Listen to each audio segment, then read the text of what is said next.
and welcome to Interviews from Back Then, a new segment of our famous new show, History from Back Then. My name is Nick, and today we will be joined by Sean, a sub-Saharan West African. Come on in, Sean. Hello, my name is Sean.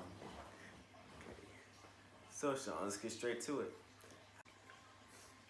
How were the empires in the sub-Saharan African region created?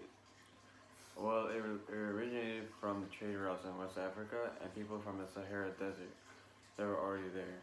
Islam was spread through the Saharan region because of all the people from the trade routes being Islam themselves. Islam later became the means for being the emperor of the empire in that region at the time, at the beginning of when the empire was still being created.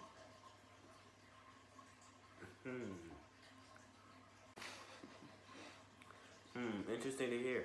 So overall, most West Africans must have Islam descent then. Correct, but also others who might have like a small percentage of the heritage of West African descent, maybe because of their ancestors who originated from West Africa. Do you recall the name Mansa Musa at all?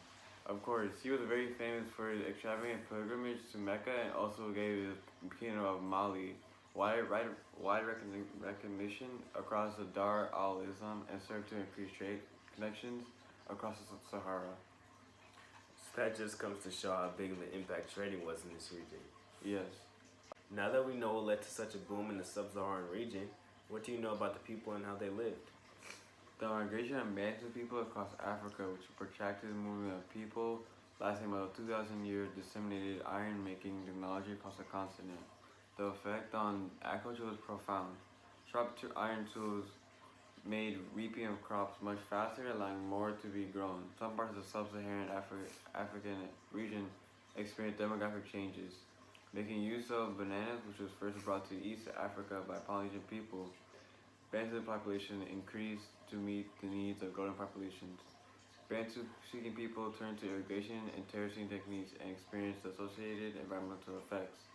Land was cleared and erosion took place at a greater rate as well. So if the Bantu people were the first ones to develop into the new region of Africa, how did they come about in the first place?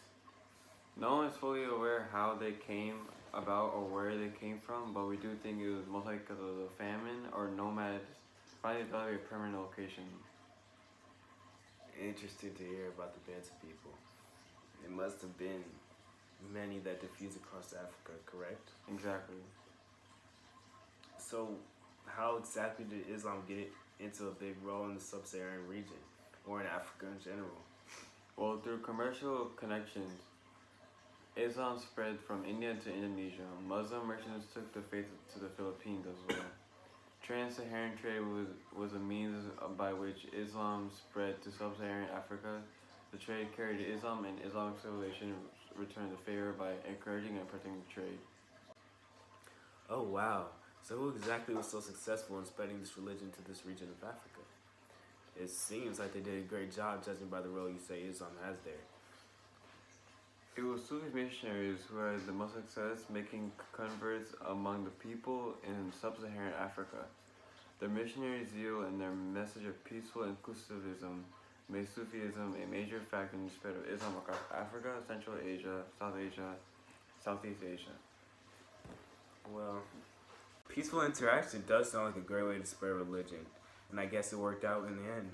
Yes, it sure did. Well, Sean, these were all the questions I had today. Thank you so much for joining me on the premiere of our new interviewing segment. No, thank you for having me. I'm honored to be the first.